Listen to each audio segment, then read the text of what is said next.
All, welcome back to my channel.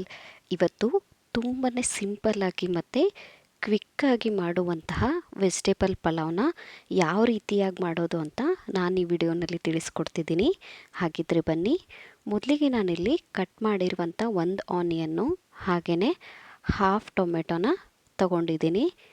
ನಂತರ ನಾನಿಲ್ಲಿ ಖಾರಕ್ಕೆ ಒಂದೆರಡು ಹಸಿಮೆಣಸಿನ್ಕಾಯಿನ ತಗೊಂಡಿದ್ದೀನಿ. ನೀವು ಖಾರ ಜಾಸ್ತಿ ಅಂದರೆ ಜಾಸ್ತಿ ಸಹ ತಗೊಬಹುದು.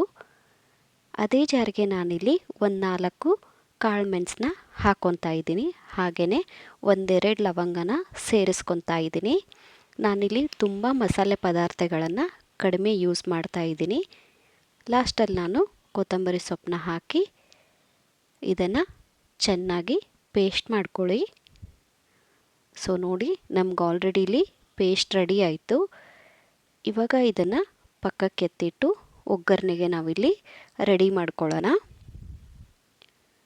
ಮೊದಲಿಗೆ ನಾನಿಲ್ಲಿ ಒಂದು ಪಾತ್ರೆನ ತಗೊಂಡಿದ್ದೀನಿ. ಅದಕ್ಕೆ ಸ್ವಲ್ಪ ಆಯಿಲ್ನ ಹಾಕ್ಕೊಂಡು ಮನೆಯಲ್ಲಿರುವಂತಹ ಮಸಾಲೆ ಪದಾರ್ಥಗಳನ್ನು ಬಳಸ್ಕೊಳ್ಳಿ. ನಂತರ ನಾನಿಲ್ಲಿ ಕಟ್ ಮಾಡಿರುವಂತಹ ಬೀನ್ಸ್ನ ಸೇರಿಸ್ಕೊತಾ ಇದ್ದೀನಿ. ಹಾಗೆಯೇ ಕ್ಯಾರೆಟ್ನು ಕೂಡ ಸಣ್ಣದಾಗಿ ಕಟ್ ಮಾಡ್ಕೊಂಡಿದ್ದೀನಿ, ಅದನ್ನು ಕೂಡ ಸೇರಿಸ್ಕೊಂಡೆ. ನಂತರ ನಾನಿಲ್ಲಿ ನವಿಲು ಕೋಸನ್ನು ಕೂಡ ಹಾಕ್ಕೊತಾ ಇದ್ದೀನಿ. ಇದನ್ನು ನೀವು ಸ್ವಲ್ಪ ಹೊತ್ತು ಫ್ರೈ ಮಾಡ್ಕೊಬೇಕಾಗತ್ತೆ, ಅದು ನೀಟಾಗಿ ಬೇಯಬೇಕಲ್ವಾ. ನಂತರ ನಾನಿಲ್ಲಿ ರುಬ್ಬಿರುವಂತಹ ಪೇಸ್ಟ್ನು ಸಹ ಸೇರಿಸ್ಕೊಂಡು ಚೆನ್ನಾಗಿ ಕಲಿಸ್ಕೊಳ್ಳಿ. ಪೇಸ್ಟ್ ಮತ್ತು ವೆಜಿಟೇಬಲ್ ಎಲ್ಲ ನೀಟಾಗಿ ಮಿಕ್ಸ್ ಆಗಬೇಕು. ನಂತರ ಇದಕ್ಕೆ ನಾನಿಲ್ಲಿ ರುಚಿಗೆ ತಕ್ಕಷ್ಟು ಉಪ್ಪು ಹಾಗೆಯೇ ಸ್ವಲ್ಪ ಅರಿಶಿನ ಪುಡಿನ ಸೇರಿಸ್ಕೊತಾ ಇದ್ದೀನಿ. ನೀವು ಬೇಕಾದರೆ ಗರಂ ಮಸಾಲ ಮತ್ತು ಕೊರಿಯಂಡರ್ ಪೌಡ್ರನ್ನ ಸೇರಿಸ್ಕೊಬೋದು. ನಾನು ಆಲ್ರೆಡಿ ಮಸಾಲೆ ಪದಾರ್ಥಗಳನ್ನು ಹಾಕಿರೋದ್ರಿಂದ ಯಾವುದೇ ರೀತಿ ಪೌಡ್ರನ್ನ ಸೇರಿಸ್ಕೊತಾ ಇಲ್ಲ. ನಾನಿಲ್ಲಿ 1.5 ಕಪ್ ಆಗುವಷ್ಟು ರೈಸ್ನ ಬಳಸ್ತಾ ಇದ್ದೀನಿ. ಇವಾಗ ಇದನ್ನು ಚೆನ್ನಾಗಿ ಕಲಿಸ್ಕೊಬೇಕಾಗತ್ತೆ.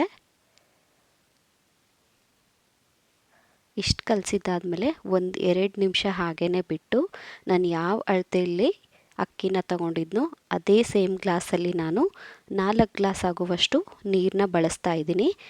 ನೀವು ಮೃದುವಾಗಿ ರೈಸ್ ಬೇಕು ಅಂದರೆ 1.5 ಗ್ಲಾಸ್ಗೆ ನೀವಿಲ್ಲಿ 3 ಗ್ಲಾಸ್ ನೀರು ಹಾಕಿದರೆ ಸಾಕು. ನಂತರ ನಾನಿಲ್ಲಿ 1 ಸ್ಪೂನ್ ಆಗುವಷ್ಟು ತುಪ್ಪ ಹಾಗೆಯೇ ಲಾಸ್ಟಲ್ಲಿ ನಾನು ಕೊತ್ತಂಬರಿ ಸೊಪ್ಪನ್ನ ಸೇರಿಸ್ಕೊತಾ ಇದ್ದೀನಿ. ಈ ಟೈಮಲ್ಲಿ ನೀವು ಟೇಸ್ಟ್ ಕೂಡ ಮಾಡ್ಕೊಬಹುದು.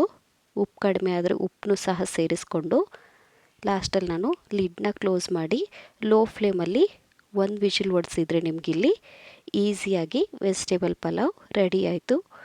ಸೊ ನೋಡಿದ್ರಲ್ಲ ಫ್ರೆಂಡ್ಸ್, ಎಷ್ಟು ಈಸಿಯಾಗಿ ನಾವು ವೆಜಿಟೇಬಲ್ ಪಲಾವ್ನ ಮನೆಯಲ್ಲೇ ಮಾಡೋದು ಅಂತ.